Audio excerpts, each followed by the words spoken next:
Good evening, ladies and gentlemen. The Public Works Committee will come to order.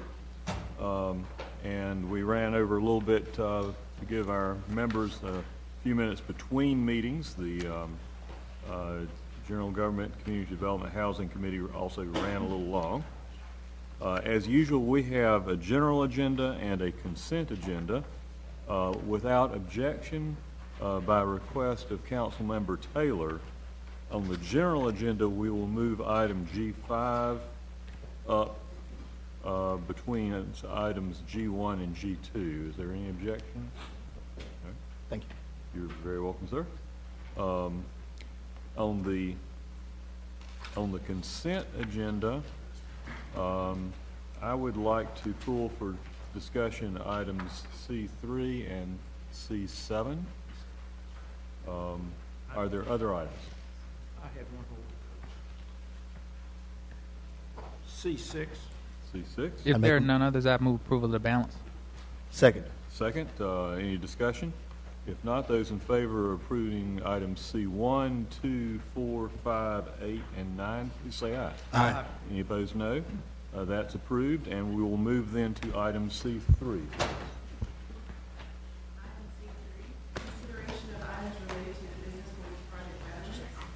Resolution authorizing the city manager to enter into an agreement with the North Carolina Department of Transportation for pedestrian and sidewalk improvements on Cloverdale Avenue and Miller Street. Thank you. This was discussed in finance yesterday, and a motion made and approved to send this forward to the full council without a recommendation, in part because our city attorney's office was reviewing the answer to some questions that I had raised regarding impact on the enforceability of city ordinances for the blocks to be transferred under the proposal to state DOT ownership, and in particular city ordinances regarding signage and soliciting. Does anyone need a recap of the basic proposal?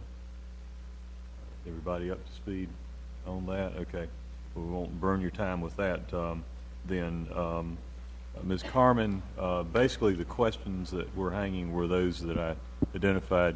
If, as a part of switching the funding around so that we can take advantage of state funding that is available for projects that it can be used for, and use the freed up city money to cover expenditures on the Business 40 improvement project that the state money can't now be used for. Will we still be able to, on the transferred blocks of street, will we still be able to enforce the city ordinances regarding signage and soliciting? Regarding solicitation or soliciting, yes. Basically, the state law allows the municipality to apply its soliciting or no soliciting ordinances to those state roads. The only difference is that for state roads, there is a requirement that the solicitor have $2 million in insurance, but basically the rules are the same. Yeah. So that's an additional state requirement that's not contained in our ordinance, and so it's contained in our ordinance to the extent that we say if you're going to do it on a state road, you got to meet that requirement. I see. Okay. All right, thank you. Now, with regard to signage, my understanding was that there were a couple of differences in the state provisions that will be applicable. If you could outline those for us. Right. In terms of the state law regarding signage, the state law basically allows the placement of signs outside of, or pretty much says it has to be beyond the 3 feet from the pavement. In our city code, we say that you can't have signs posted on light poles, meter boxes, and things of that nature. And we use those as markers. So you put a sign behind the utility post, behind the meter box, but in the absence of those markers, then the sign has to be placed basically 6 feet from the pavement. So our rules, I guess, technically are a little bit more stringent than the state rules. So you can put a sign closer to the road under the state rules than you can under the city's rules. The other difference is that under the state law does not address medians and traffic islands at this point in time. There is a bill, HB 613, which is pending, and it's eligible for consideration during this short session, that will add medians and traffic islands and prohibit signs in those places, if that bill passes. Those places are regulated under the city code. I can tell you from my familiarity with the blocks involved on Cloverdale, at least, that the differences as explained between the city and the state signage ordinances would be insignificant. There are no major median islands that are not already in that stretch, right at the Business 40 overpass, and so already under state control, state rules. And the difference between 3 feet back from the curb and 6 feet back from the curb is insignificant as far as I'm concerned. So I'll withdraw my objections to that project and ask if there are any other questions or comments on that. Is there a motion that we send this forward then to the council? I make a motion to approve. Second. Any discussion? Those in favor, please say aye. Aye. Any opposed, no. That's unanimous. Thank you very much. Next, I believe, pulled for discussion on the consent agenda was item C6. Item C6, resolution authorizing the purchase of flood-ravaged property located at 2870 Marguerite Park Drive as part of a severe repetitive flood claims grant project. Thank you. Mr. Clark, I believe this is Yes. an item. This is the second house that I know of in the West Ward, and probably others in the city, where we're using federal FEMA money to remove the house. There are restrictions on what the land can be used for. Yes, sir. You Correct. explain those. Yes, the land will have a deeded restriction on it that prohibits future structures from being erected on the parcel itself. And the city would maintain the property in perpetuity, mowing, vegetation management, et cetera. Could we sell it or give it to the adjoining property owners with that deed restriction on it? We would have to investigate that further. We looked at land trust in the past, Piedmont Land Conservancy, for example. They were not inclined to take those small parcels, but it's something staff could definitely look at. My concern is we have to go cut the grass, and this is a single, small residential lot. Why we can never build it. Could we put a park on it, like with a play center, Yeah. swings? At-grade facilities are allowed, at-grade rock dust path, et cetera, those are allowed, but structures above grade are not in consistency with the deed restrictions that'll be placed on it. So I would be curious if we could do something to, and I'm thinking the neighbors on either side may have an interest in knowing that they'll never be able to build on it, but at least they would have a side yard, and it would save us the trouble of having to cut that grass. It's either that or a little pocket park is what I'm kind of thinking. Urban agriculture. Farm it. What's that? Urban agriculture. Or that, yeah, yeah. And the other one is on, I think it's Queensberry that we tore down. Correct. Is Stokes, your name Stokes? Don't remember the name, but Queensbury is the street. Yeah, that one too. Thank you. Otherwise, I'll move approval, Mr. Chairman. All right. Second. Any discussion? Those in favor, please say aye. Aye. Any opposed, no. That passes. Thank you so much. Thank you, Mr. Truff, and thank you, Ms. Carmen, on that previous item. The final item from consent pulled for discussion is item C7. Item C7, information on future transportation project funding sources. And Ms. McCullough is here. If you would go over this for us. I thought this was interesting and ought to be brought to the committee's attention. Yes, sir. Thank you. Thank you. Mr. Chairman and members of the committee. As you are aware, NCDOT is proceeding with their Business 40 improvement project, and they're scheduled to award that project in 2016. As a result of their project, the city has engaged the work of Stimmel Associates in Davenport to complete additional studies to look at enhancements on Business 40 and to also review or evaluate proposals presented by the Downtown Chamber of Commerce and the Downtown Winston-Salem Partnership for other improvements that could be completed on city streets. The city, in conjunction with the Creative Corridors and with CMAQ funds, have already funded $9,372,652 of enhancements and improvements on Business 40. But there are other opportunities for enhancements on Business 40, which include pedestrian level lighting on bridges throughout the corridor, monument foundations and arts at the end of the bridges, and enhanced landscaping. These additional enhancements we've estimated to be about $3.5 million. In order to fund these opportunities, which was a question that was asked as a part of the approvals that were made on the first phase of Business 40 work. But in order to fund these projects, one of the recommended sources of funding would be surface transportation direct attributable funds, which are funds that typically come through the MPO and that we've used for other projects such as sidewalk improvements, greenway improvements, and things of that nature. Other projects that came out of the studies included the future construction of the MUP. Some parts of the MUP are already being funded with the Business 40 project. Those portions were things that have to be done with the Business 40 work, including extensions of bridges and some preliminary work along Peters Creek Parkway. But the full extent of construction of the MUP, the completion of it would be $8 million. And the recommended source of funding could potentially be future bond funds or, again, STPDA funds. And we could also request that this project be funded through NCDOT's project list of state transportation improvement projects, so we could add it to the STIP. The other list of projects that came out of the downtown street study, including the two-way street conversions, traffic calming, bicycle and pedestrian enhancements, curb extensions, on-street parking, bicycle share lane markings, and other improvements which are listed in the table in your packet. Those improvements we recommend future bond funds and, again, maybe STPDA funding.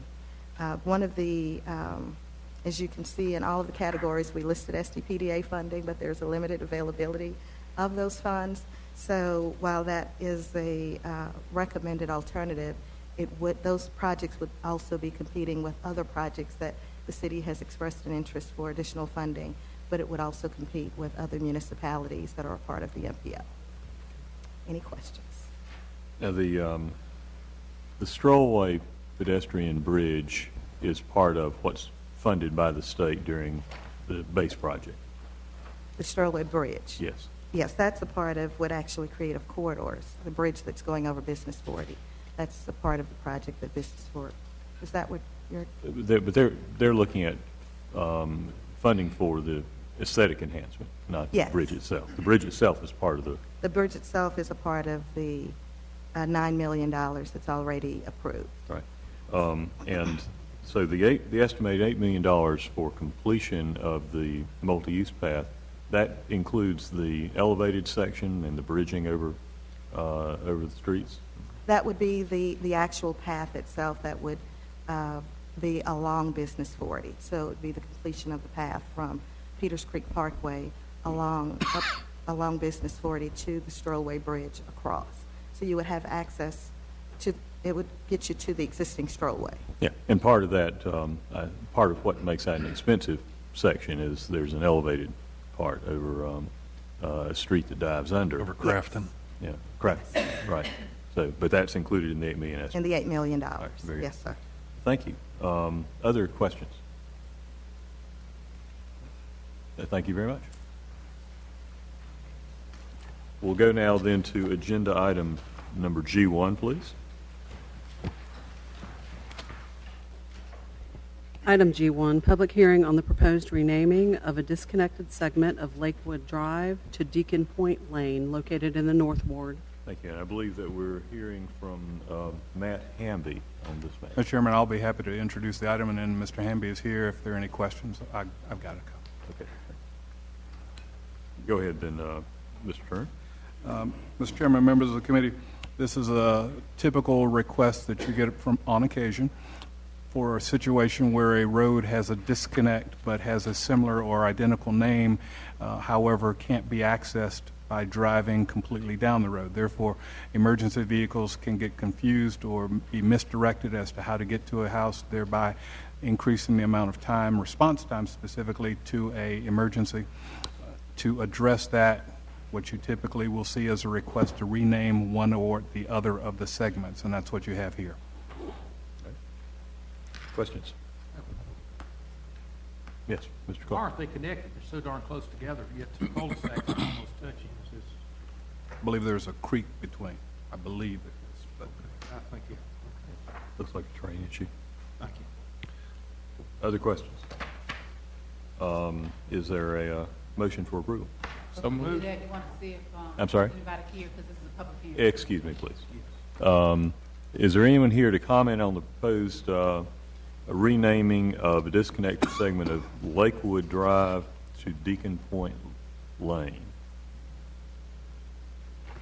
Seeing no one here on that item, I'll declare the public hearing closed. And now I'll recognize, or I'll see if there's a motion for approval. Second, I make a motion. First and second. I love it. All right. We have a motion by Mr. Clark and a second by Mr. Taylor. Discussion. Those in favor, please say aye. Aye. Any opposed, no. That's approved. Thank you very much. And now, as agreed on the agenda shift, we're moving to item G5, please. Consideration of city participation in local improvements of private streets, Hickory Creek Court, Forest Hills Drive, and Stacy Court. This item was continued from the December meeting of the Public Works Committee. All right, thank you. And you'll recall that we continued this item so that staff could research questions that we'd ask regarding the what is done by other cities similarly situated, and some of the cost questions involved. What would we be paying potentially if we made this change and other similarly situated parties came forward with similar requests for the city to take up 100% of the cost of bringing the streets up to standard? Ms. McCullough. Thank you.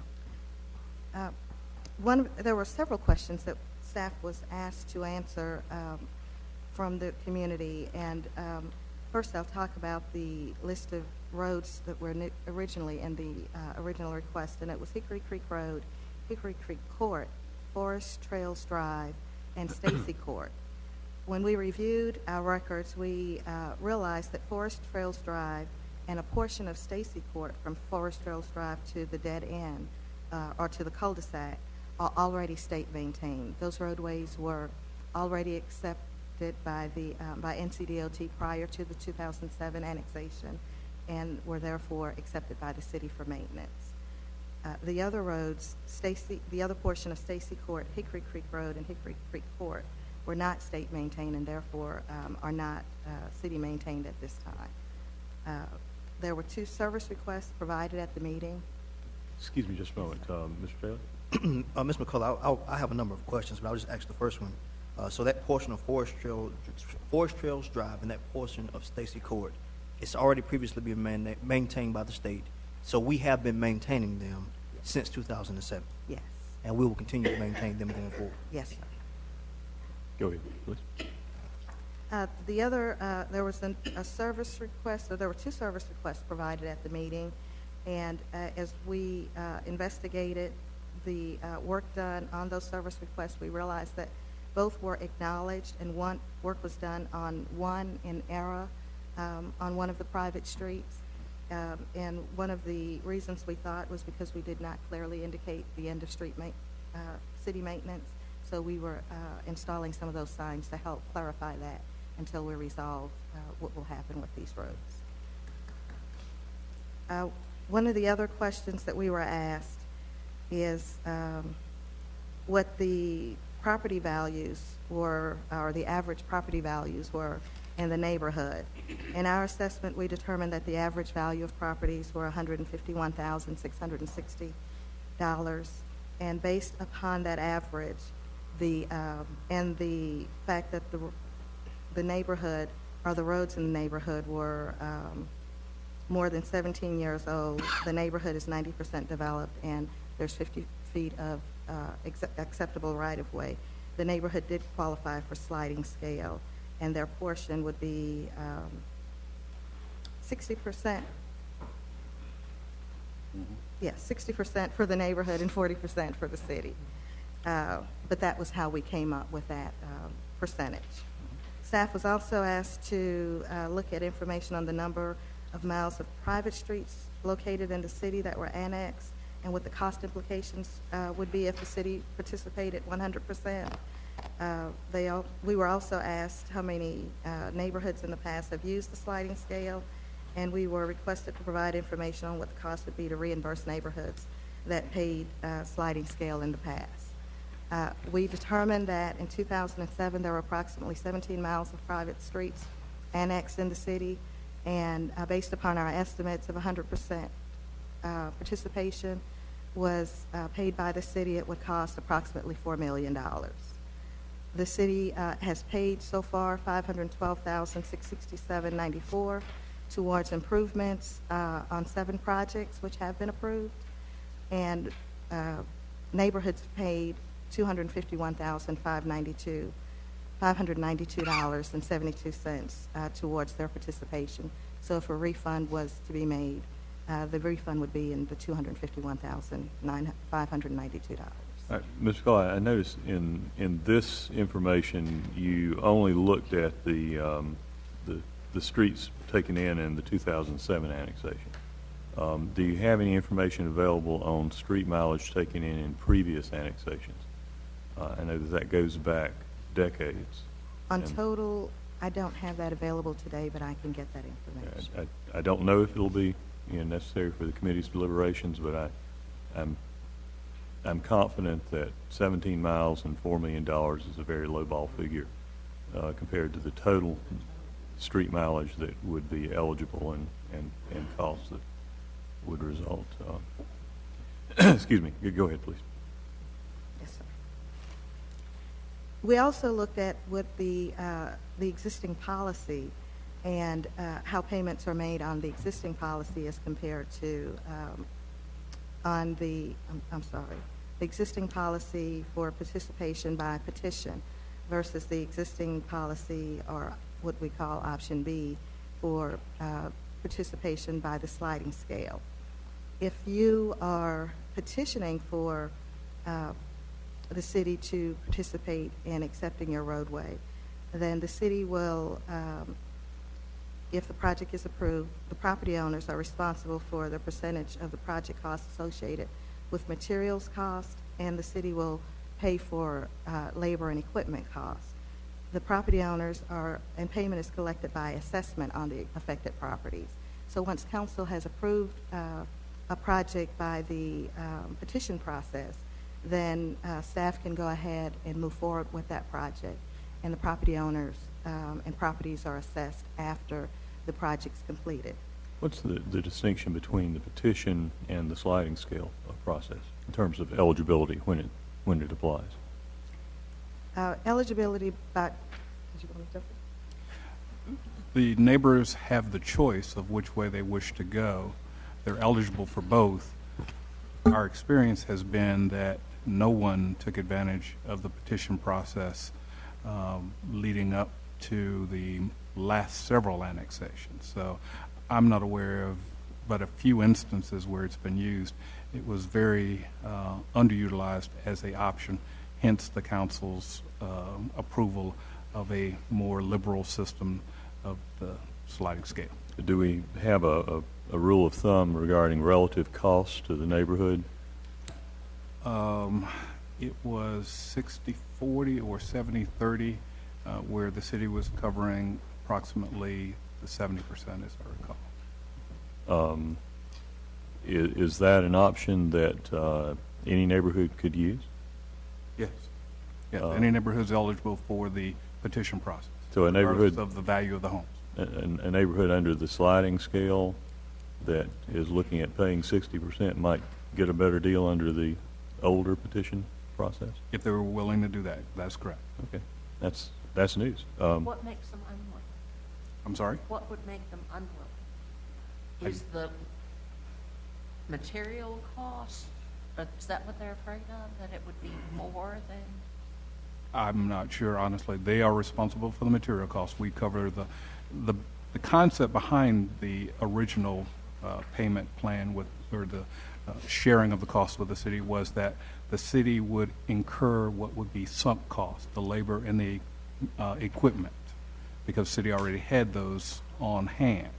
We did not, however, have materials to dedicate to that project, so the property owners would be responsible for that. That's the original philosophy behind the petition process. However, for whatever reason, it was not a very popular program with the public. And I don't honestly know what those reasons were. And your opinion is that the 70-30, 60-40, whatever split is about what it would cost to do by petition as well as sliding scale thing at that level? I'm sorry, say it again. I'm not sure I can. The petition process, you figure that the cost of something like that ends up being about 70-30? But I think it's 70 at the citizens' cost, 70% and 30%. So we were covering 30% for the yes, material. I think I that. misunderstood that. Yeah, I think. No, I misstated it, so Ah. it's a correction. Okay. Yes. All right, thank you. But that's the top of the scale. The worst case is you pay 70% and we pay 30. Under the sliding scale? Yeah. It goes from No. Does it go to 100 from? It goes to goes 100%. all the way both From ways. 100 to 0. Okay. That's correct. So the 70-30 estimate is basically that's a rule of thumb, is how much, what the cost breakdown for a typical project is in terms of materials versus equipment and labor. And it had not changed over years and years, so that is. Okay. So in fact, that's, unless you have a situation where you're going to, sliding scale, going to be paying 80, 90, or 100%, then probably doesn't help you. Okay. All right. Thank you. Please go ahead. So the sliding scale, one of the, outside of the differences that you shared, the sliding scale project that Mr. Turner shared, the sliding scale option also allows us to consider roadways that do not have public water and sewer available, and we provide an estimate to improve those roads with VST until such time that water and sewer improvements are made, and then we would do what we call our hot mix asphalt. In our estimates, we'll prepare an estimate based upon the improvements using either BST or hot mix, whichever applies. But it also gives the neighborhoods the option based upon their property values. And the table that is in the chart, it could be anywhere from the city paying 100% to the neighborhood paying 100% based upon their property values. But the big difference is the way that payments are made. The ordinance states that the payments by the neighborhoods must be made before any work is started by the city. So once council approves the project, then the neighborhood is then responsible for making the payments to the city. And in my experience with one project that we currently have, it's been close to a year now, and they're still making those payments. Well, what that does is that while we are waiting for the payments to be made, the road continues to deteriorate. And so we've provided an estimate for the road condition at one period, but by the time we get to making the improvements, the conditions can be worse, and it will end up costing the city more because we will not go back and ask the neighborhood for more money. So one of the suggestions that we've included in the memo to consider would be possibly requiring that the neighborhoods show that they have funds available, or provide information that they have funds available, and also that they have the appropriate right-of-way and easements have been dedicated before we bring it for your consideration. And then those funds are then paid to the city once you've approved the project. But that's only one option that we've considered. The other question that you all asked us to respond to was, what are we doing, or what are other communities doing? So we provided a list of what the other communities are doing. Charlotte does not participate in the cost of improving roads to their standards. Durham will not accept streets that are not built to their standards into their community. And that way, if the neighborhood then asks for the roads to be added to their system, they're already built to their standards, and so then there's no cost sharing unless their council approves an exception. Greensboro will perform repairs of asphalt on private streets only, but the streets, it's based upon an agreement with the homeowners association, and the homeowners association will have to pay to bring the roads up to the Greensboro standards, but the streets remain private. They do not accept full maintenance of the roads, and they will only do asphalt repairs. So if any of the utilities under the roadway or anything like that fail, they will not make those repairs. And then High Point requires that their streets be built to their standards, and they do not participate in the cost to bring private streets up to their standards for maintenance. Raleigh also does not participate in private street maintenance. Street improvements are done by assessments for streets not already built to their standards. Mr. Chairman, we should note that for both Durham and for High Point, which are requiring streets to be built to their standards, they can only impose that requirement on roads already in. So if they do someday in the future have annexation of roads that weren't built to their standard, they're in the same situation as the other cities that don't accept roads not built to their standards. So basically, among those cities examined, we're the only one that even has a cost share option. Yes. Okay. The other information that you have in your packet is just a table that shows the projects that council has approved and the city and citizen or neighborhood participation. And then the last table includes the list of projects that I could find over years that we've had a request for us to provide an estimate for the city to consider for acceptance for maintenance. And in the comments, there's just some comments that shows how they qualify for either sliding scale and how that participation was determined. Any questions? I know I went over a lot of information. Thank you. Mr. Taylor. I'll start by saying that I do applaud the city of Winston-Salem for doing more than most. When we look at the chart, that means a lot that we're concerned about what happens to our citizens when they are forcibly annexed. However, I also commend the General Assembly, and I don't say that very, very much, for putting a stop to forced annexations because we have situations like these. Now, I do understand policy and procedure, and I'm glad that we have a policy and procedure in place. I did not create the policy, but I must go by that policy and procedure. However, the citizens who I represent in the Hickory Creek community and some of the other communities across the Southeast Ward and the entire city of Winston-Salem, they understand it, but they don't quite agree with the policy. And I'm preaching to the choir here, but what they want me to articulate is they were forcibly annexed, some in 2007, and they've been paying taxes since day one, and they're having to pay taxes and not receiving the services of road resurfacing and things of that nature. I understand there's policy in place. You know, we can't afford to do it all, but they do have a legitimate point. I will say that I spoke to Pat Ivey today, who is our Division 9 engineer, and he mentioned the fact that the General Assembly is looking into this particular issue. I understand there is a provision in the budget bill for this past session that requires them to study the streets, and I think they have until July 1st to get those streets who are in these similar type of situations to the General Assembly, and I imagine they may come up with some process to give some of these homeowners who are in this situation a little bit of relief. Number one, I do have a question that I want to read maybe to the city attorney, and maybe she can bring this information back from one of our citizens who couldn't be here.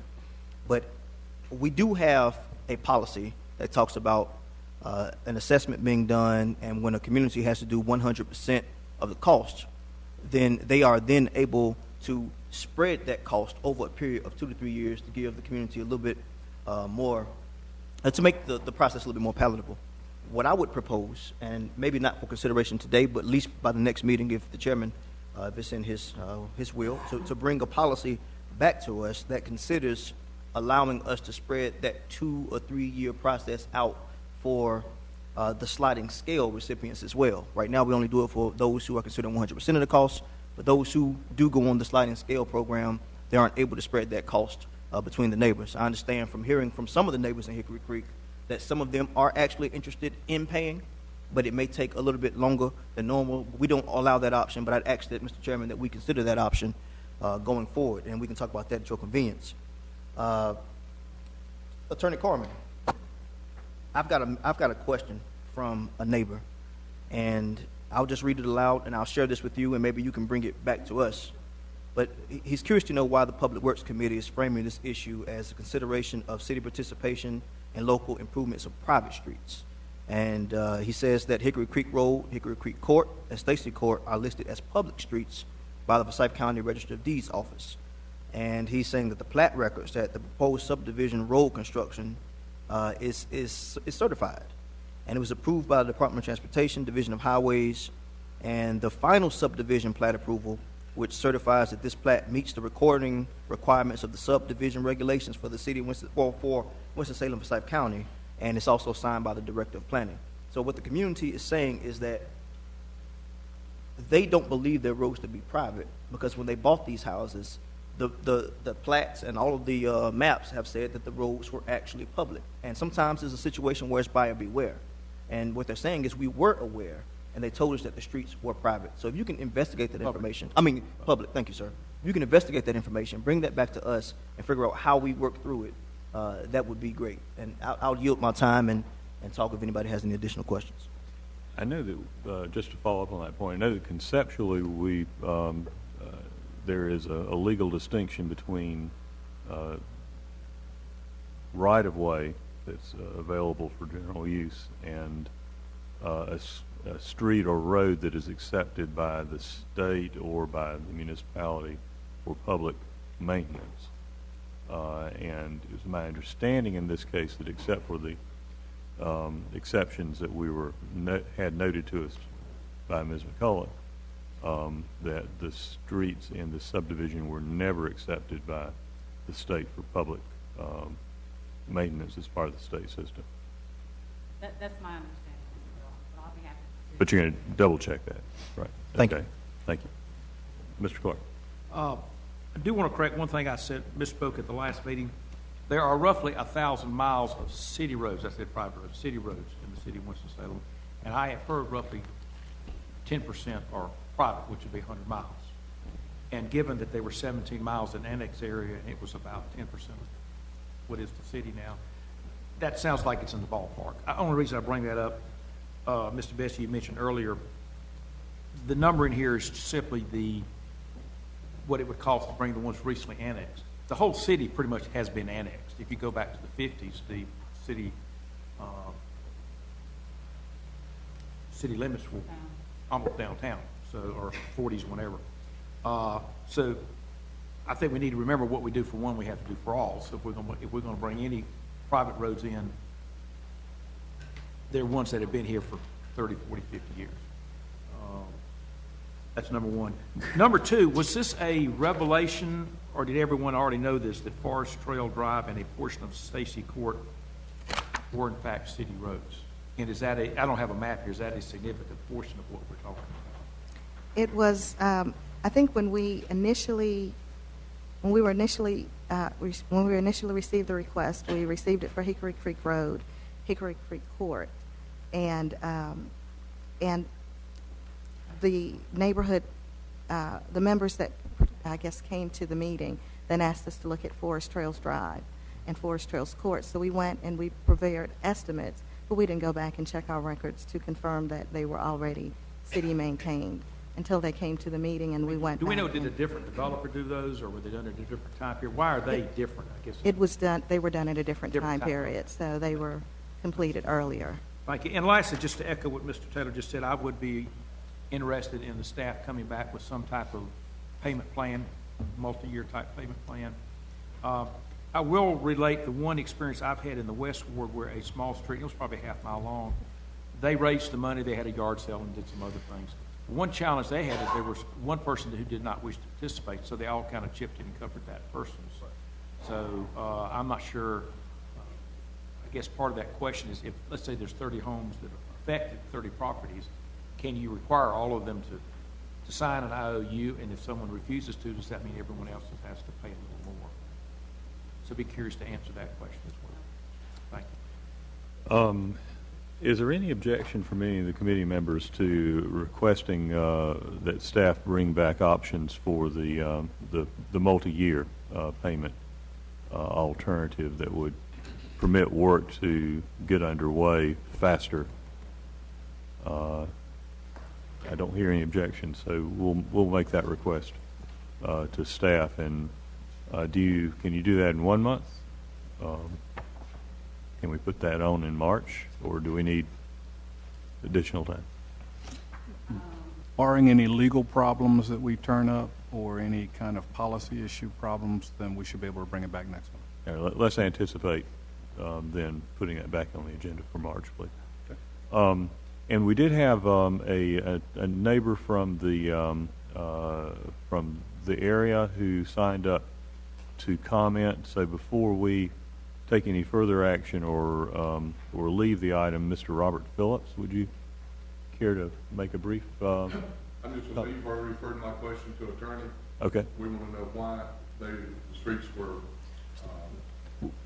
We'll get that information for you. Okay. Thank you, Mr. Phillips. Like that one, okay. Yes. But, Thank they were, again, registered deed plats indicate that they are public streets. We've got that information. Thank you, Mr. Phillips, and our attorney's office will be responding to that question. Other than suggestions or comments at this point? Not at this time. All right. Thank you. Then we'll have this back, hopefully, on the March agenda for a response to the payment plan. Yes, Mr. Clark. This may be outside our council, but would someone have recourse against their title insurance since in fact they have a stained title? And I'm not an attorney for those in the room. So and I don't know, that's maybe way outside your area of comment. I think I need to consult a Private attorney on that, okay. Mr. Taylor? And this may be another question for a private attorney, Madam City Attorney, but what legal recourse, if any, does the community have against the developer who they thought brought the streets up to state standards to then be maintained by the city, if that is in fact not the case? A private attorney. Thank you. And or accent. Journals in the back. since this is coming back on the other item, anticipating that there may still be a request for the city to simply adopt a 100% cost policy, if we can get an estimate on the number of other streets that would be affected in the city outside the area of or the mileage of other streets outside the area of the 2007 annexation, because that, if we come to a point of considering just the straight up move, do we move to 100% of the costs unlike the other cities?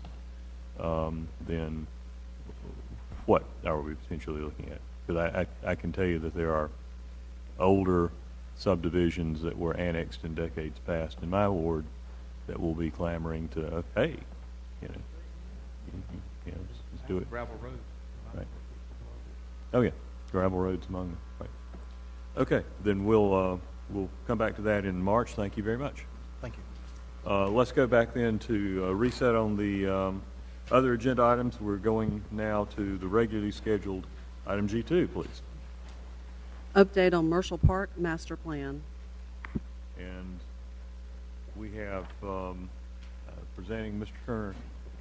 Jason Thiel and Scott Miller tag teaming on the presentation, and Courtney Driver with any questions you may have from the city manager's office. All right, thank you. Mr. Thiel, Mr. Miller. Thank you, committee. Jason Thiel, with the president of the Downtown Winston-Salem Partnership at 305 West 4th Street, Winston-Salem, North Carolina 27101. For many years, the Downtown Winston-Salem Partnership and the City of Winston-Salem and many other groups such as Forsyth County, stakeholders throughout the area have sought to build a public plaza here at Marshall Park on the city-owned property and beyond. Through many years of many different renditions, we decided to set the reset button last year. And we saw an opportunity to try to put together a concept plan, something that we could all embrace, something that we wanted to have people buy into an idea. There are many different variables, and Scott will take you through those briefly. But here's where we're at with the process. We hired the MLA design group, Scott Miller and his team, and they've come up with a design plan that I think will work well conceptually for many different stakeholders in the area. One exciting potential stakeholder is the future Cy-Works and Children's Museum facility, and so that's a group that we've been keen to work with. We've been keen to work with the residents at One Park Vista and the nearby stakeholders, but what we would like to do is to hold a much larger public workshop with the community at large. But prior to doing that, we wanted to sit down with you. We, at this time, do not have a firm handle on the cost of this. What we are trying to do is to come up with a pragmatic plan that can be embraced, something that would be proud of, something that is also bold and is indicative of the great legacy that Councilmember Wanda Marshall provided to our community for many years. And we've included her in this conversation, in this process as well, with the help of Councilmember McIntosh, whose ward this is in. So I will turn this over to Scott Miller. Thank you, Jason. Appreciate the opportunity to be here. As he said, I'm Scott Miller, MLA Design Group. Our charge and our mission on this project was to basically take a look at probably the biggest opportunity in downtown Winston-Salem to create a public green space, a passive public green space. And we take that very seriously. And so our first mission was to try to green the space up. Right now we currently have basically a blank slate to work with. As you can see in your packet, we have a large open area, and part of the mission whenever you come forward with something like this is you have to consider what the opportunities and the constraints are. Obviously, the opportunity we had here was we had a large open space to work with. The constraint, one of the major constraints, was to try to get parking associated with the project as well. So obviously, those two things can work against each other, especially when you're talking about, thank you, I appreciate it, talking about not being able to, and I don't think it's going to show up on the wheel. Okay, yeah. The basic area that we're speaking about is this area right here. If you can all take a look at that screen. Okay. The Cy-Works Children's Museum opportunity in the sheriff's at the location of the sheriff's building down here at this location, and then we have over here. This is the Piedmont Federal parking lot, Pepper Building, and obviously One Park Vista here. One of the things that we wanted to try to do, like I was saying, was enhance the opportunities, the positives, and minimize the negatives. 3rd Street runs this direction right here, and so with the sloping of the property, it really brought an opportunity to do subterranean parking, basically all on one level. So in one of the sheets in your packet, you'll see, and if Jason, you'll help me switch to the next sheet there. I'm going to go to one of the first things that we looked at was how do we incorporate parking into this plan to accommodate not only the park and the plaza, bringing new people to that, but also to the new Cy-Works and Children's Museum, as well as to make up for the parking that we were taking out in the area that exists currently. And so we really took a look at this from a phased approach, and we also took a look at it from a landscape approach, because we're very limited in what we can do above the subterranean parking as it relates to trees and that kind of thing, and yet we wanted to incorporate that into the project as well. So basically what we did is we kept an area adjacent to One Park Vista and along 4th Street that would not have any parking underneath that area.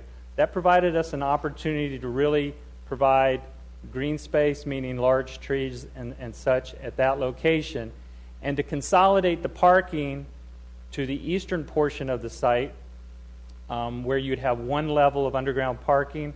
That would be a little over 100 parking spaces right there, which would also include, that also includes the Piedmont Federal property.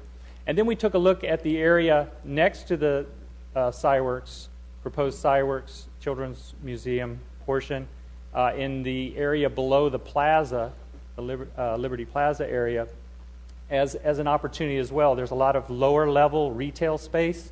There's a lot of broken out, need of maintenance kind of area in that plaza. And so the thought was, if we moved subterranean parking into that area as well, that would create us an area where we could have approximately 150 parking spaces and yet free up some green space areas within the park. Just another note I might make, we have taken this from some preliminary plans from the Sciworks Children's Museum. That's their building at that location, which would basically front onto 3rd Street. And they would have an entrance down here off Town Run Lane. That's the lower entrance. They would have a loading dock off the back. They would have another entrance at a mid-level right here directly onto 3rd Street. And then they would have an entrance onto the upper level of at the plaza level up here on the east side of the building. So basically what we tried to do was provide flexibility in this plan for parking and continue to allow the access to that parking area from either the west or from the east along 3rd Street. So basically 3rd Street is maintained, and it's you just bridge over from one to the next. I'll go to the kind of our plan next. This is what we came up with, and I know this looks like a lot here, just bear with us. We have provided some images around the plan, but if I can just walk you through this briefly. Yeah, let's zoom in a little bit, and then we can pop back out if we need to.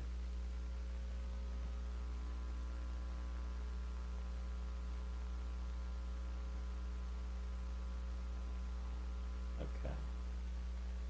Yeah, that's pretty good there. Thank you, Jason.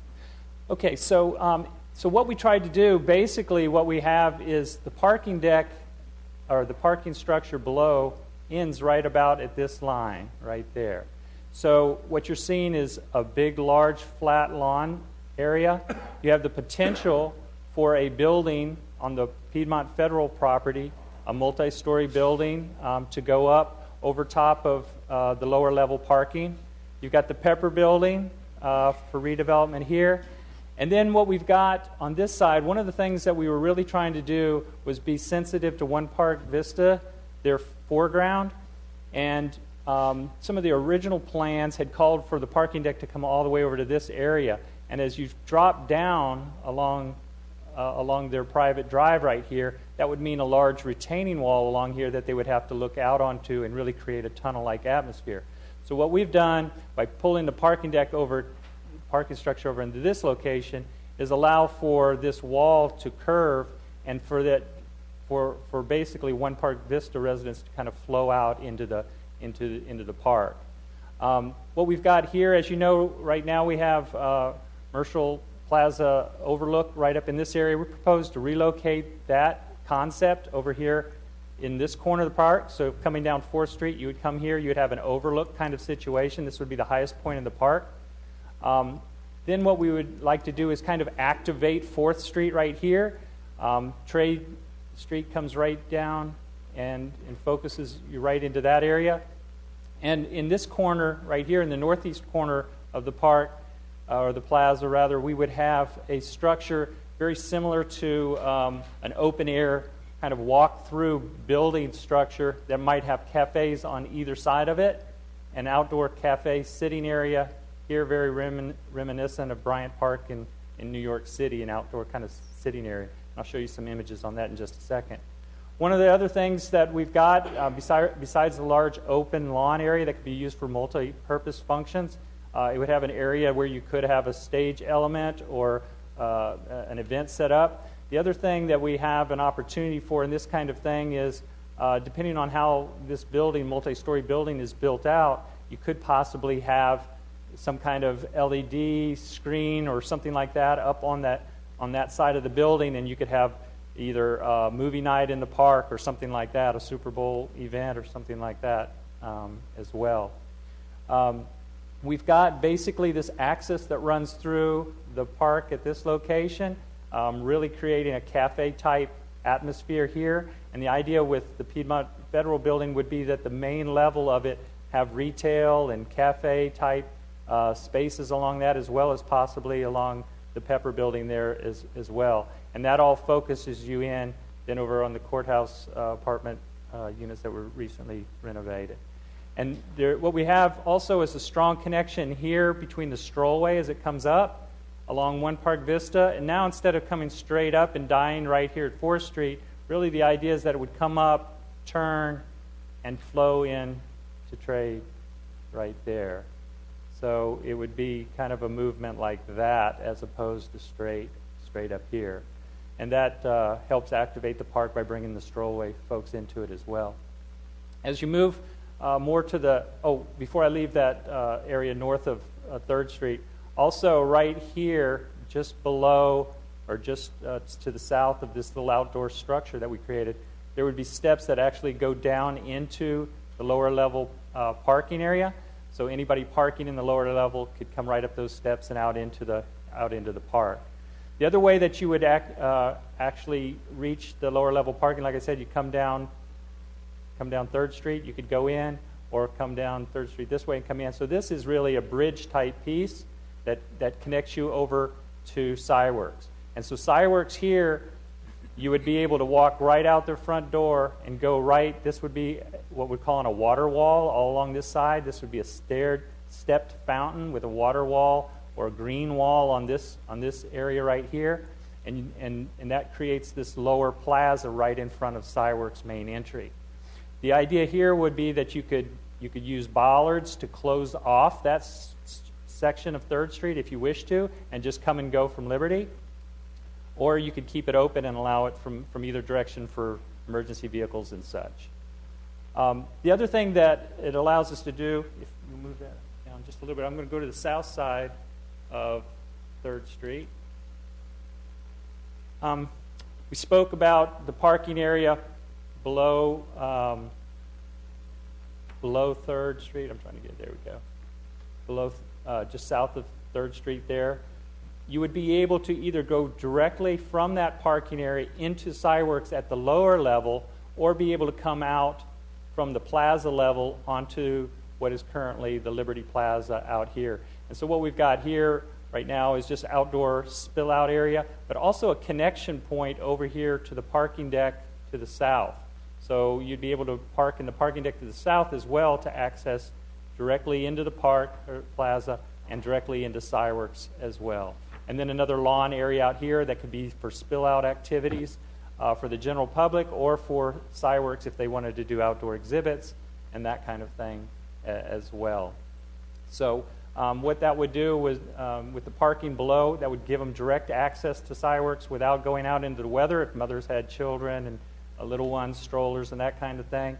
But it also allow a parking structure, a subterranean parking structure that was open at least on one entire side. So that's kind of it in a nutshell, kind of a fast approach to it. I'd be welcome to answer any questions. All right. Well, thank you, Mr. Miller, Mr. Steele. This is a fascinating, very ambitious concept that you've designed here. Let's get in a few questions and a quick look at future process.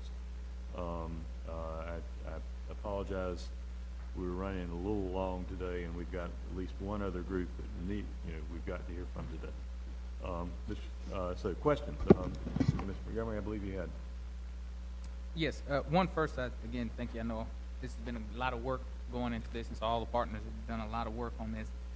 Two related questions. On the North Liberty Street side, coming down this sidewalk here, there's a grade difference in terms you'll be at the sidewalk still continues to go straight down, and you'll have the difference with the parking beneath on that side, correct? Yeah, actually, depending on the timing of how things develop out, one of the things we want to do is allow flexibility. So you're talking about the area, and if we go back to the, you're talking about the area underneath the proposed Piedmont Federal Building there. I believe, right? Right. Because it's at a lower grade than Liberty, and that's true. And that in this case, that could remain just like it is right now. In other words, they could still come down 3rd Street and into their existing parking area, which would be below the park, and that's one way that could work. Or if you wanted to go ahead and extend the parking deck over top of that area right now to accept a future building, in the future, you could do that as well if the timing worked out. So that's what we're trying to do, is build in some flexibility on the timing on how things actually work, because we know that this probably isn't all going to happen at the same time. And part of my question on that is for the flip side of that, on the side that's closest to One Park Vista. Understanding that that Mercer Plaza is a place that would function to serve the entire community, and I've heard it in some comments from individuals from One Park Vista, is not their park, it's the city's park. And so, as this park is developed and it comes out, and this is just my personal thought, if we can accommodate more parking on that side, I am less inclined to say just because we don't want a retaining wall on that side, that there are ways to address that. And if we can get more parking, which is always something, I think that's something that should be really examined, not just the fact that they don't want to see a retaining wall. To me, is not enough. If we can have a greater public good, which is parking in that area, I think that's something that beyond that should be looked at deeper. Yeah, there's really a couple points there I'll mention. It certainly is possible to go ahead and extend it on very easily, extend it on further to the west. What you lose out of that is some flexibility on how you get up from the strollway to Trade Street because of the grade differential. Obviously, the trees, the more we move into there, we have less opportunity for the trees. And then the third thing is, one of the things we wanted to be very considerate about, but yet we wanted to try to incorporate, was the use of water into the park. And so knowing that we need to stay away from parking decks and that kind of thing, that gave us an opportunity to add some water elements that were outside of the footprint of the parking deck. So just for consideration. Thank you. Thank you. Mr. Clark. Just a couple quick items. First off, there has been an organization or an outfit that has amassed some land for another hotel, and it's where the Piedmont Opera building is, what I would call the old Northwest Bank building, but I'm really dating myself. Yeah, so I can point, But anyway, yeah. I'm having trouble with the pointer here. Yeah, it's to the right there, yes. Did I get you right in the eye, Councilmember Taylor? Yeah, I would certainly suggest at the appropriate time, and I don't know where they are in their process, although they have announced it, that you start to include their site plan as well, so that it all blends in. And certainly the same thing with the Cyworks Children's Museum, and the other one is the Pepper Building, which is currently under construction. Just to be sure that if we do want a door on one side, that they're also thinking they want a door on one side. So, and the last comment I would make, I like this. It strikes me as outrageously expensive. So I do think it would be appropriate at some time at least get an order of magnitude so that we do not lead ourselves astray thinking we can do something that we really can't. Sure. I don't know what it costs to build a park on top of a parking deck. Because I do think there are some topographical issues, and if you don't do this, then what you do at, for example, the Cyworks Children's Museum or the Pepper Building or the Piedmont Federal parking lot now might change. And what was the total amount that we included in the voter-approved bond package? $3 million. $3 million? Correct. So a number of things that I wanted to just share with you. I don't want to leave here with everybody thinking that this is a obnoxiously expensive project. Sorry, can you hang on just a second? Because Mr. McIntosh had a question he wanted to get in the mix first. Well, I thought he would answer Robert's questions. That's what I thought too, but it sounds like you're I did want to make a point, if possible. Yeah. Well, in response to... Yes. Okay, go ahead. Okay.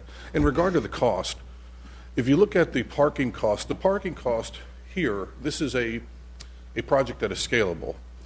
Parking, typically subterranean in particular, as we've come in the past, we had a much more expensive project because we had multiple levels of subterranean parking, and we used the entire lot for subterranean parking. Here, the city property will have about 50 to 52 parking spaces on it, mostly using the terrain that is going to be exposed because of the grade change from 3rd to 4th. And so a lot of the savings, a lot of people, I would technically agree with everybody that the landscaping or hardscaping of the plaza itself may have some cost to it and it's unknown, but I would say the Piedmont Federal parking cost would be borne by them. The scalable portion below 3rd Street would only be built if and when we can work with the cooperation of the county and Children's Museum and Sidewalks Works. So I can see how people, but it's scalable. So a huge savings was coming back from the large number of underground parking spaces that we had in previous plans. So I just want to leave that there as part of the discussion. I'll go over or under, anybody wants to put a number out, but I think 3 million, I'll take the over bid. But it would be, without spending a fortune, just to get an order of magnitude on this. Yeah, very good. And perhaps some perspective too on what the northern section, because that's what the city actually has designated as Mercial Plaza. All right, thank you. Mr. McIntyre. I just want to say a quick thank you to Scott's firm. The number of constraints on what was designed here are huge, and I think you guys did a really good job in taking into account, you know, the needs of lots of different players. And not that it's a done deal yet, but I think the first effort was done very, very well, and I appreciate that.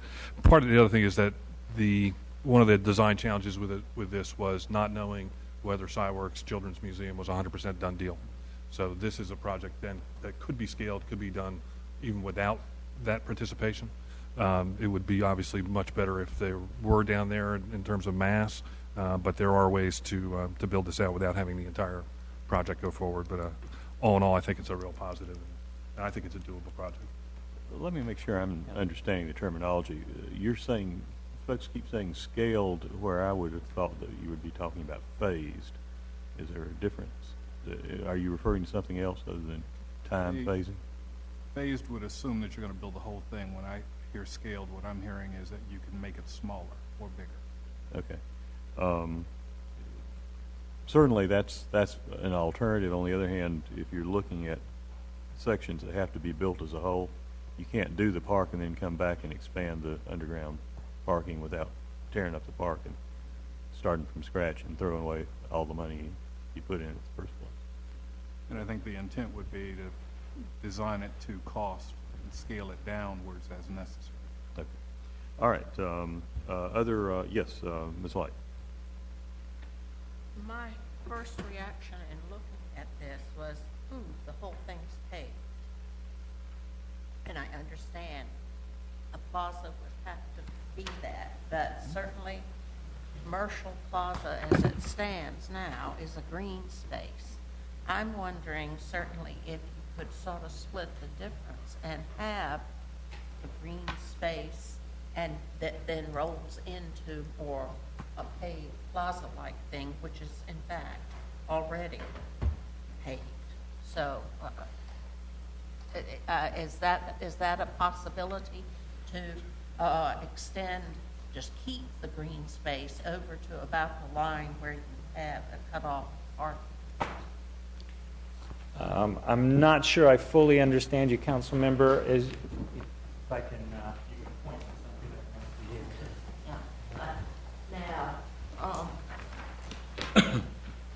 be here. Now, Mercial Plaza is about like that. It's a little bit. That's right. Okay. In this part, for it to remain a green space, not a and lead into a more plaza-like. That's certainly possible. We were just trying to reinforce or allow for that connection up through to trade. That was our main emphasis there. The other thing that we were trying to do was not take away something that maybe they already have. They have circulation, both pedestrian and vehicular circulation at that location, which we were using bollards of that line kind of separate the two so you don't have that conflict. But certainly, especially in areas like this, it's certainly possible to remove pavement in lieu of green space, whether that be lawn or plantings or whatever. Certainly. we've allowed areas like this where this water wall comes around, steps around, and goes across this way. We've allowed an area to get down from the upper plaza down to the lower area using these grand steps. Those obviously things like that could go away in lieu of landscaping. It's just we're trying to allow a free flow of access to the park in multiple areas and multiple points.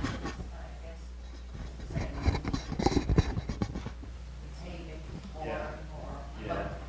It's a real challenge because you do have to have the space for people to sit and in a cave kind of environment. But we do want to create.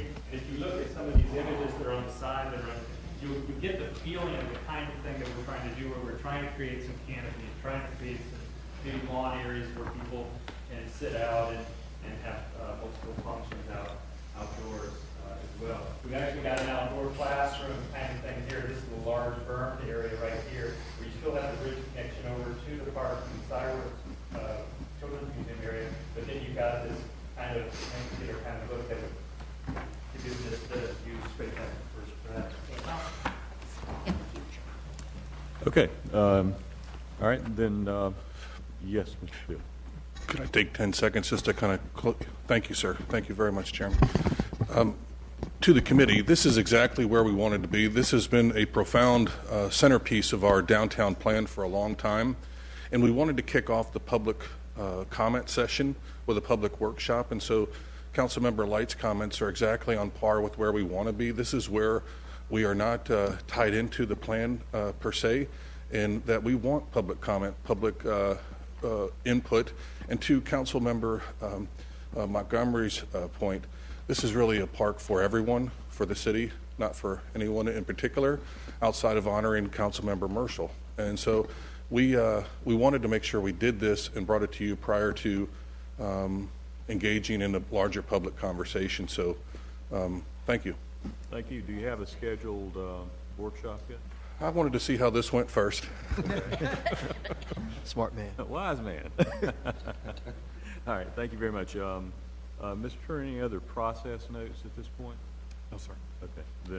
Then thank you. We'll look forward to a future iteration. And let us know when the workshop's. Okay. Thank you. Let's move then, please, to item G3. Airport Commission of Forsyth County requests to reduce stormwater impervious surface billing. This item was continued from the October, November, and December meetings of the Public Works Committee. All right, so Mr. Huff is here to review the information that was prepared and provided in response to previous questions. Ms. Carmen is here to respond to legal questions, and we have a number of guests from the Airport Commission. Gentlemen, thank you for joining us. I know Commissioner Kaplan, would you care to introduce your colleagues? We know them, but let's make sure everybody has a chance. Don't want to run afoul of the time limit if we have one. This doesn't count against your time. We just want to welcome you. Thank you. Our chairman, Scott Piper, is here. Vice Chairman James Shaw, former Chairman Tom McKim, and Mark Davidson is the Executive Director, President of Piedmont, or Smith Reynolds. Great. So, and of course, we've welcomed all of you individually here before. Thank you for joining us for this evening's review. Mr. Huff. Thank you, Mr. Chairman, members of the committee. As you're aware, this is a continued item from October and December committee meetings where the committee asked for a survey report from the Airport Commission, basically outlining the airports and their impervious surface billing, who bills, who does not bill for impervious surface area. As you can see in your packet, the following table of 18 of the 74 public airports was included, and if stormwater fees were paid, and if so, the amount. As you can see from the table, the majority that were demonstrated here do not pay. I think roughly 5 were denoted as paying. Staff did look into the report and looked at how these communities fell, or these airports fell within communities, and determined that the majority of the uncharged airport facilities were either not in the municipal limits of a designated Phase 1 or Phase 2 stormwater community, or if they were inside those municipal limits, that community did not have an established stormwater utility fee. They billed off of the general fund, tax fees, et cetera. So the only anomalies to this were Asheville. They advised that the Asheville Regional Airport was indeed charged stormwater utility fees in the amount of $40,000 annually, and Burlington reported that Burlington Alamance Airport is currently being charged stormwater fees as well. So there were, on the list here, there were 6 then that we know of that are within the municipal limits and charged. And you noted that Hickory is in the municipal limits, is not charged, but they don't have a fee. They do not have established utility fee, yes, sir. And a number of the others are not actually within the municipal limits, although they're associated with the municipality. Correct. They weren't in a designated Phase 1 or Phase 2 stormwater community that had to set up the established fees or utility or fee structure in general for the service program. Okay. In addition to that, information was requested on how stormwater fee credits were offered by other cities. Staff benchmarked a couple of communities that we were able to get information from readily. We have Greensboro, Charlotte, Fayetteville, and Concord. Basically, you see fee credit structures ranging anywhere from 55% reduction of stormwater fees up to 100%. They all operate on the same premise, though. If you get these credits, you're installing structural stormwater practices, i.e. ponds, sand filters, biocells on the site to gain these reduction credits. Some go a little bit further in involving pollution prevention plans, and they break down or get more granular with the fee credit. But in general, 55 to 100%, Charlotte being the 100%, and they are requiring both peak and volume reduction in theirs to obtain that. So what it amounts to is you're installing a structural stormwater best management practices to get that fee credit structure. Be happy to entertain any questions. All right. Let's see. First, on the substance of this report, questions? Yes, Mr. Clark. Just one question. Are there any airports of these 18 or whatever that sit inside of a, what do you call it, a Phase 1 or whatever that term was, that get an exemption? Concord wasn't reported on this, but it's one that we talked about earlier. They exempt the racetrack and their airport for economic purposes. But of this list here? Of this list, none, though. Okay. I do have a comment on the second page, but I'll wait. All right. If there are no other questions about this report, anything that you want to sort of put into the discussion on this report? Yes. I like the idea of incentivizing existing structures to retrofit stormwater management. Stormwater is a problem. It is not an excuse, as some people may think, for us just to collect money. When I speak to neighborhood groups, I oftentimes get asked the question, what has surprised me most in my 14 years sitting here? Without a doubt, it has been stormwater. We just spent $100,000 of the federal money to tear down a house in the West Ward that gets flooded all the time from Cypress Creek. I like the idea that if you have put in, and we call it both volume and quality, over the terms we use, that you would pay a lower fee than otherwise. And I would suggest a 50% discount. That's kind of pull that out of the air. But I have an example right now on in the West Ward where a new building's going up in about, there's some vacant land between it. There's another building that's been there a while. And they both pay the same fee. They're both roughly the same size, amount of pervious surface. But the newer building has spent a lot of money to control that storm runoff. And I think in this case, given what the airport pays, which was $118,000, and given the amount of land they have, they may well be able to put in their best practices at a nominal fee because they've got the land to put a retaining pond in or whatever, and therefore achieve the benefits. And I think, to me, that's a lot better answer. One, it treats everybody appropriately. Two, it encourages people to help us with stormwater so we don't get so much flooding. And three, it does allow them to kind of earn the credit and by solving the problem. So I just think it's an idea worth pursuing. And somebody said, well, that means you're going to collect a little bit less money. There's very few things have been built, some, but not that many under the new standards. There will be more going forward. But again, they are paying a price. They're controlling their water, both quality and quantity, and therefore I think they should have a discount. Let me just quick check to our attorney. Ms. Carmine, are you aware of anything that would prohibit the city from developing an approach that would offer partial discounts or credits for stormwater fees in response to such development and implementation of such control measures? No, I'm not. Okay. I wasn't aware of anything, but I thought it was a good point to check. In terms of the larger discussion, we do have a specific request from the Airport Authority, Airport Commission.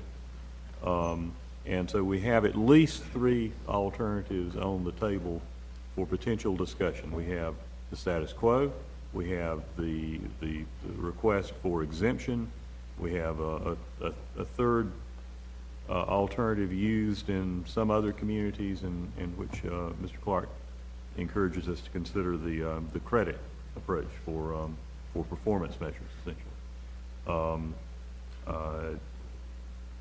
Would one of our colleagues from the Airport Commission wish to offer additional comments at this point? Yeah, please come forward. And we all know who you are, Ted, but for the record, if you would. I can give you an address. It's 301 Chestnut Street. That's it. Ted Kaplan. Mr. Chairman, yes, Ted Kaplan. I want to tell you that the whole purpose behind this, of course, is city-county cooperation, and we do lots of things together. The airport is not a big money maker. It barely makes it every year. And this is one of those areas that we felt that the airport, the taxiways and the runways should be considered public thoroughfares, just like streets and highways are. And therefore, it should be exempt from stormwater runoff. We have checked with other airports in the state and around the country. Some airports receive credits, some pay, some do some other things. It's a really quilt about how it is done. But we believe that Smith Reynolds is unique, one, because it's located so close to downtown, and it does provide economic activity in the county. There are nearly 1,000 people employed at the Smith Reynolds properties. And this request is just to exempt what we consider public thoroughfares, which is the runways and the taxiways, which, by the way, is about to be moved because of a federal request. And the airport would like to cooperate as best it can and do the job that the city would like, but as well as other projects that come before us. But this is our simple request, is that these parts of the airport be exempt. Thank you, Mr. Kaplan. Do you have any comments on the credit concept? We'd have to look into that.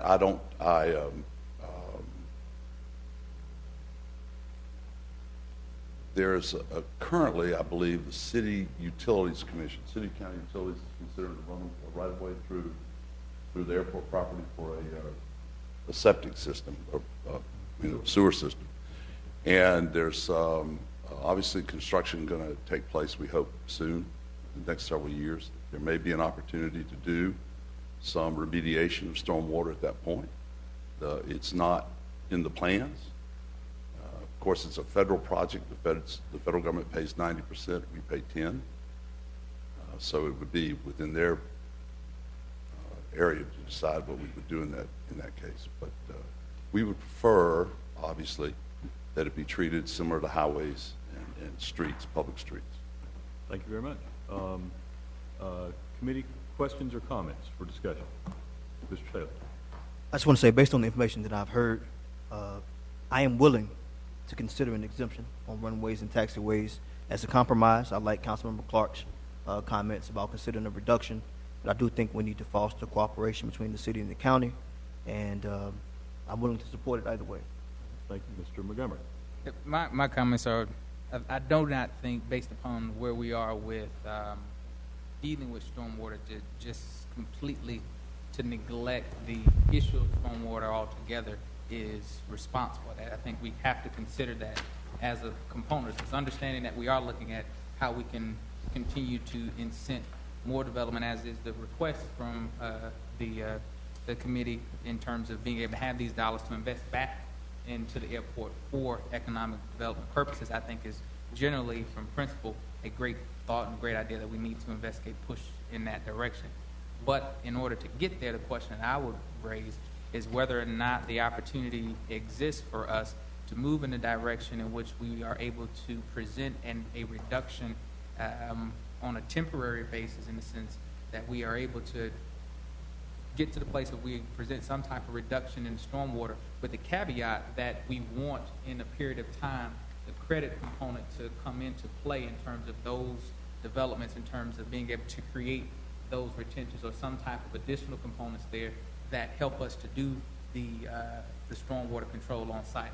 So we're able to achieve the point of bringing in the credits that give the immediate impact of how we're investing in the airport, at the same time stating that we still want, at X date, we would like to have some type of components in place around stormwater. And I think that's merging two of the thoughts together, but I think... All right, so thoughtful. Ms. Light.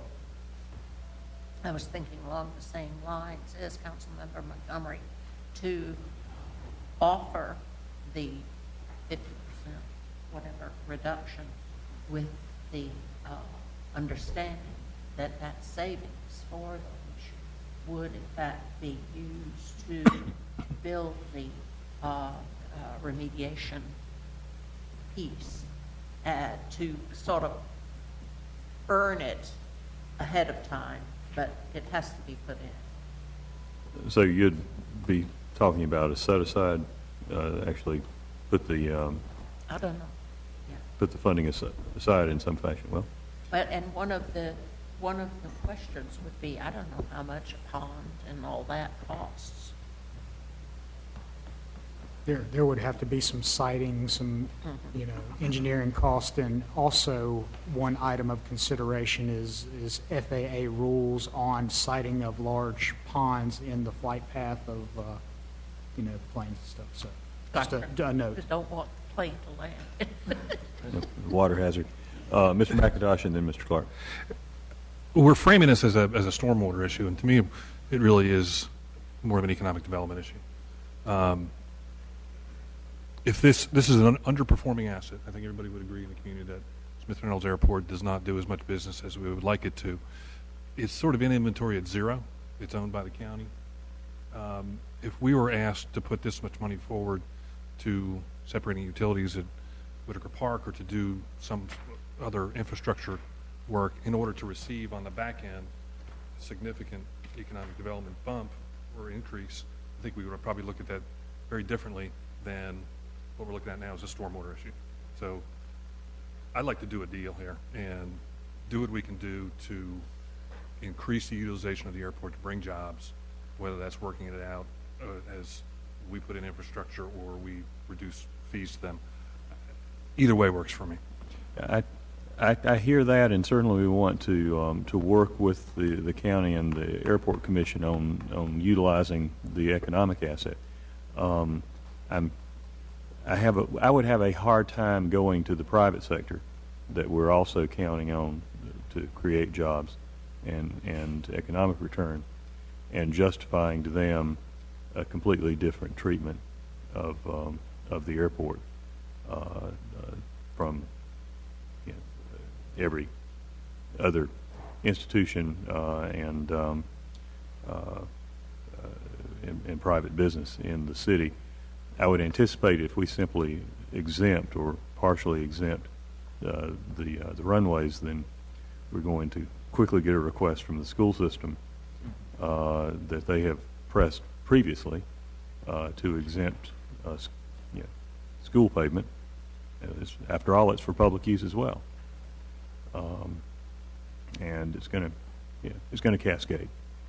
Whereas I can see the arguments, and I want to be cooperative as well, I'm reluctant to go too far down that path personally. I like Mr. Clark's concept of the credits for specific stormwater related. In that way, we could also offer it to the private community as well, and take advantage of that as a job creator impetus as well. But we're not at a flat either or here, Mr. Clark. You had Yeah, I was going to say, we've had kind of Ms. Lights and Ms. Montgomery were kind of in the same line.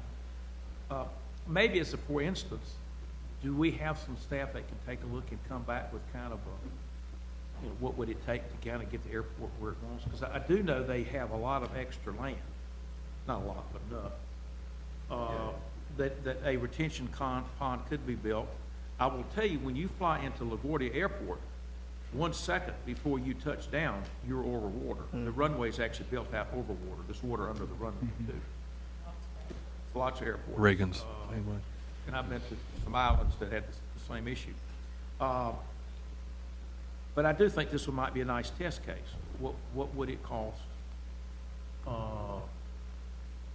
And I'd be even willing for the city staff, for the city to take that burden on, but maybe come back and get a feel for where they drain to now, and how would you capture that and feed it into the nearby creeks at the correct speed and quality. Do we have a consensus among committee members and other council members present that we would like to see some alternatives for review at a future meeting? It sounds that way. Yes, I think, but I think there, at least from what I'm hearing, I think there's some specific, at least 2 thoughts that I think that are here. I have not heard a consensus of a clear 100% exemption. No, I haven't heard that consensus either. I think there is probably a scale of viewpoints on percentage and handling and I threw preferred that 50 treatment. just because it was a nice even number. Okay. I think I hear that as a consensus. We did have a hand come up from one of our colleagues with the Airport Commission. If you would step forward, just for folks that are watching on the tube. Scott Piper, 471 Buckhurst in Kernersville. Just a quick clarification I wanted to point out. Lots of water around airports across the country, but there are FAA regulations in place today that prevent the new development of ponds within 5,000 feet of any runway. So makes it a little difficult and challenging in our area. Okay. Thank you. And just to state, and when we're talking about this, and to Councilman McIntosh's point, I agree in terms of economic development components, but again, I've used the word not responsible intentionally, because I think if something happens down the road and because of runoff that can be tied back to the airport, and we did not take proper considerations, I think people will look back and say, well, why didn't you think about X, Y, and Z in that process? And so I think we have to be responsible in that process, and there's nothing against what I think the airport is looking to do.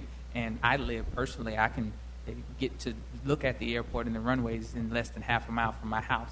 And so there are neighboring individuals there, which may not be as immediately impacted from the runoff there, and more than likely downstream, upstream will be impacted more greater. And so I know that there's a public interest of wanting to make sure that if anything happens from the runoff, that it has to be considered. So even if we look at it specifically from an economic development standpoint, we have to consider that piece. I think that has to be a thought. And we do have downstream impact on Right. Brushy Fork, flooding events and acceleration that appears associated with the impervious surface at that point. Mr. Taylor. When we say a 100% exemption, we're not only referring to, we're just referring to runways and taxiways. I mean, there are other areas of the airport property that will still be taxed for stormwater fees, right? Well, Ms. Truck. Yes, Councilmember Taylor, you're correct. In the December meeting, I think we did a breakdown, and I'll try to flip to it as quickly as I can. I believe there's $118,000 total that the Airport Commission is paying in stormwater fees right now. If those runways and taxiways were exempted, that would be a $53,674 reduction. The remaining bill would be $64,000 and change. So we're looking at roughly 50%, give or take. So I don't think that's unreasonable. And I know there isn't a clear consensus to look at a 100% exemption on taxiways and runways, but I think $53,000 or $54,000 is reasonable, in my opinion. I understand the precedent it would set for other government agencies, but again, in the spirit of cooperation, it makes sense to me. So noted, Mr. Taylor. Mr. Montgomery. Well, from what I would say, when I say 50%, my 50% is on the 160,000. Yeah, That's that's what I'm what I'm saying. getting, So yeah. it's still getting to pretty Okay. much the same number. Okay. All right.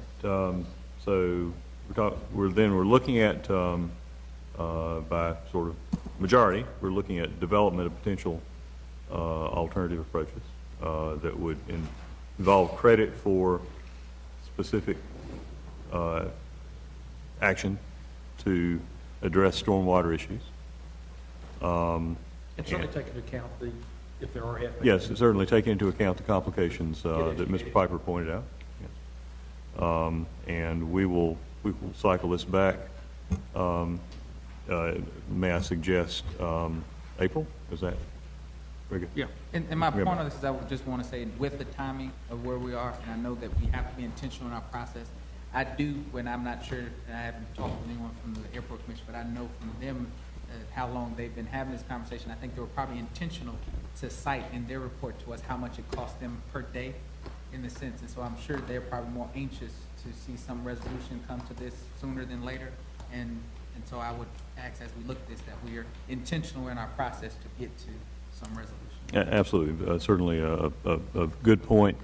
I would note, though, unless we're talking about somehow providing a retroactive exemption, we're talking about an annualized process of fee assessment. Right. Yeah, but I mean, it's the bell's already tolled on liability for this year. And please, Ms. Carmen, tell me if I'm mistaken on that. Okay, that's what I thought. So we would be looking forward to next year's fees and beyond in any case. Okay. All right. Thank you very much, gentlemen. Thank you very much for coming, spending your time. Thank you for waiting patiently. We appreciate it. And we will have this back in April unless some complication develops. And at this point, we have item G4, please. Update on providing a heat-type service in Winston-Salem. Thank you, Ms. Carmen. Ms. McCullough. Thank you once again, committee. The city staff, DOT staff was asked to bring back information on providing a heat-type service as provided by the Greensboro Area Transit Authority. The heat-type service, or heat means higher education area transit. And just to give a brief summary of what HEAT does in Greensboro, HEAT currently serves has 5 different routes serving 4 different universities. North Carolina Agricultural and Technical State University, the University of North Carolina at Greensboro, Bennett College, and Elon College School of Law. At one point, Greensboro College was a part of the HEAT service, but they no longer participate. HEAT, while it is marketed as a public transportation for college students, also provides transportation services for the general public. So basically the general public can ride. But the service is intended to provide services between the universities to give them access to downtown and other points of interest to the students. HEAT began in 2007 with a ridership of about 362,000, as we were told, and in 2015, their service was about 665,000. And while that's an increase from 2007, it was also shared with us that their ridership is declining a little bit each year. The service for 2015 costs the city of Greensboro $885,204. Those services are currently being subsidized those services are currently being paid by the universities. The universities will either charge their students a fee of $14.95 each, or the university just pays their portion of the fee directly. Initially, when the system was set up, the Greensboro Area Transit was able to get federal funding, which was CMAQ funding at the time. HEAT is now in its fourth 3-year contract with all the 4 partners that I listed earlier. And in your package, we just listed the 5 routes and the services that they provide, our description of the services. And the intent was really just so that you could see that they are going back and forth between the universities, but also connecting to downtown and other areas. So then we thought, how could we then determine how this service could be provided here in Winston-Salem? And so we looked at who our potential partners would be, and we thought it would be Winston-Salem State University, Wake Forest University, Forsyth Tech Community College, Salem College, and UNC School of Arts. We looked at our current service, but also our proposed new routes, and we determined that we currently and will, in our future routes, provide services from each of those universities to downtown, and we listed those routes, the actual new routes. We also then met with individuals from the universities which were involved with either their transportation directors or someone in their student coordination to get a level of interest from the universities. In our discussions, I guess we showed in the second chart the level of interest, and then we also provided some notes based upon their feedback. In summary, Winston-Salem State University expressed a high level of interest, but they also felt that we probably needed to gather a little bit more information by surveys to confirm what the student needs are. There's an assumption that students are wanting to go to downtown, maybe to the mall, and to some other areas. But one of the shortfalls that we have even in our system currently is we don't have data that separates student travelers from the general public. So we were not able to provide information on how many of their students are actually riding our system. The same for Salem College. They expressed a high interest. Salem College has a unique situation where they are needing additional transportation for their students to get around the city. So their interest is very high as far as us gathering further information. Wake Forest, in your chart, we hadn't met with them before preparing the memo, but we had met with them afterwards. Wake Forest indicated that their level of interest is low. They have a very substantial transportation system or service for their students. The only service that they're needing, I guess, additional ridership for would be connections from their school to the hospitals. They already provide that service. They just don't feel that they're providing enough. But they didn't feel that there's a high number of their students who are traveling in between the universities. And again, they already provide services to the mall, to some of the larger stores like Target and Walmart and other areas that might be of interest to their students. Forsyth Tech indicated that their interest was low. Their interest was low because they have no on-campus housing. And so most of their students are commuters already, and so they would not be interested in any type of participation. And then the University of North Carolina School of the Arts. We showed them as being low because they felt that we would need to have a system already in place for them to see how it works before they would pursue any type of participation. But they would welcome us if we were to come on campus and work with them on collecting information through surveys. So based upon the feedback provided, we determined that we are providing some level of service to the universities to get to downtown, maybe to the malls and some other areas. They may have to get to those areas by connecting with other routes, so it's not necessarily a direct connection. But in order to provide more information on the true benefit and if the system could work, we would have to perform additional surveys at the university with cooperation with the universities to determine what the actual student needs are and what the student population of riders are on our system. Thank you, Ms. Cole. Mr. Montgomery. Yeah, well, good information, and I'm glad to see this in person. For me, I'd like us to move forward in terms of being able to look at how we can work with universities on surveys. And I would even suggest in terms with Wake Forest is that we request that they would allow for their students to be surveyed, because sometimes I understand that administrative perspective and student perspective are not always the same. And even that perspective, one, is, I think, the private university culture is insinuated in that statement. I'm sorry, Mr. McIntosh. No offense.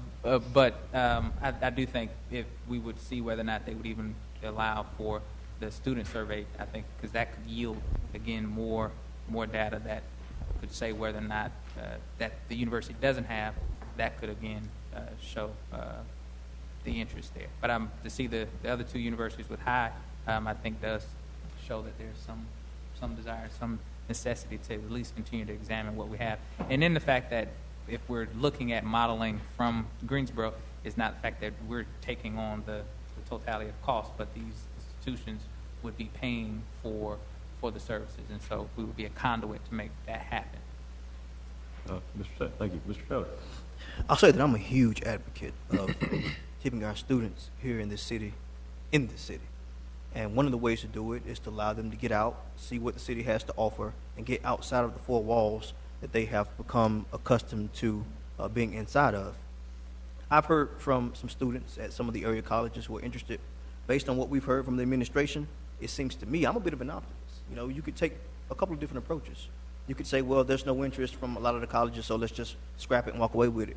But I believe that because we've got two colleges in close proximity to each other and to downtown, we have the opportunity to put together, one of my favorite terms, a pilot program to work with those particular universities and colleges who want to participate, so who want to subsidize the costs, and show the community, show the council, and show these universities that there is value in a program such as this, and one we should move forward with recognizing and implementing.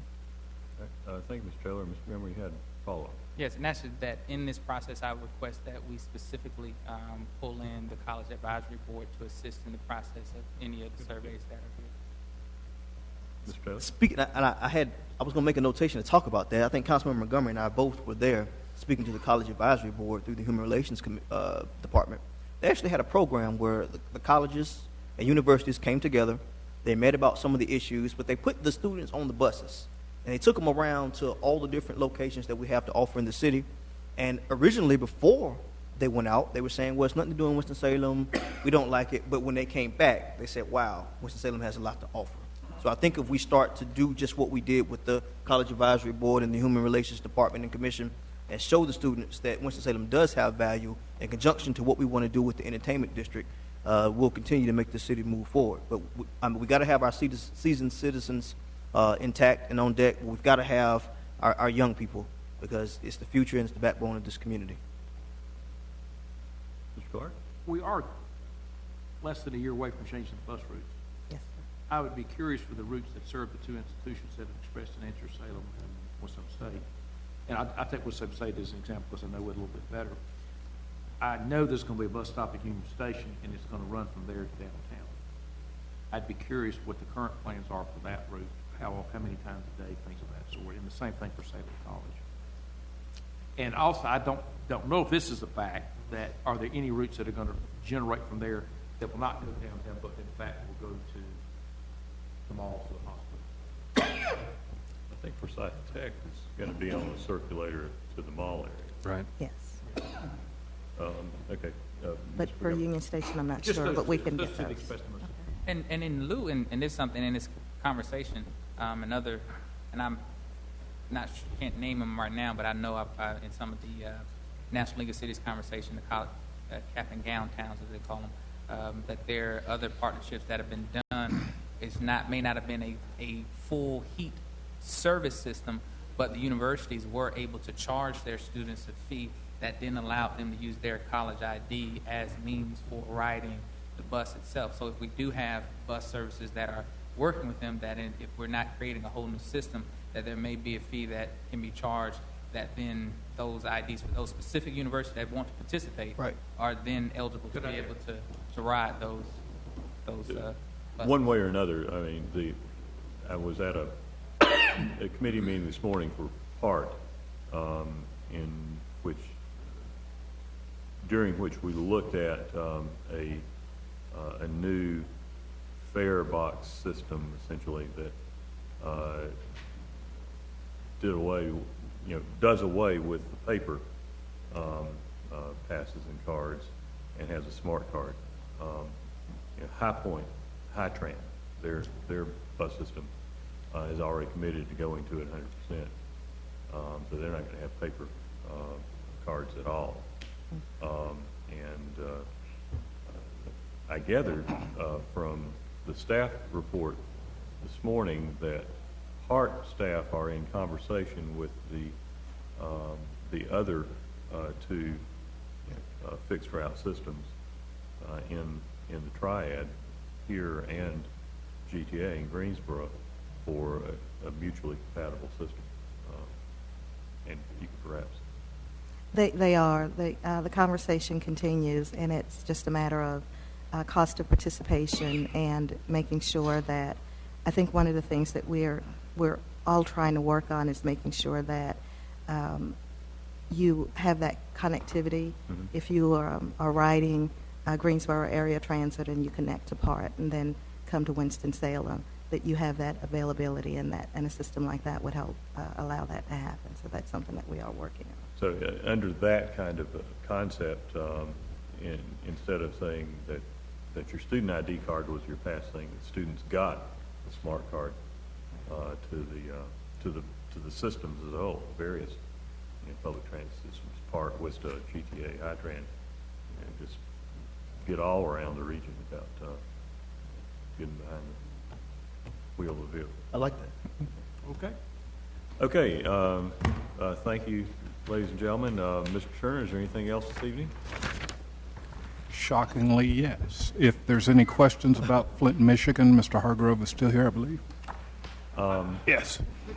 Councilmember Adams was particularly interested in that, and I suspect that she will appreciate a briefing on that at our March meeting, if that can be arranged.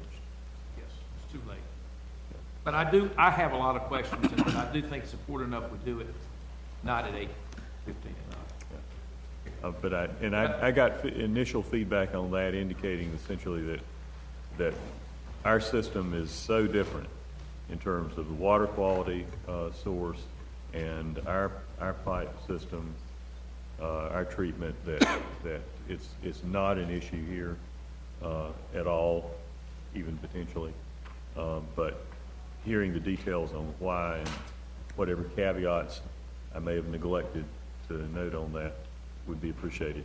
And if you waited just for that, I apologize. All right. Thank you very much. That's me again. That's me again. What? That's me again. That's me. Yes, Mr. Turner, is there anything else? No. Thank you. I didn't know he was going to say that. We are adjourned. Thank you.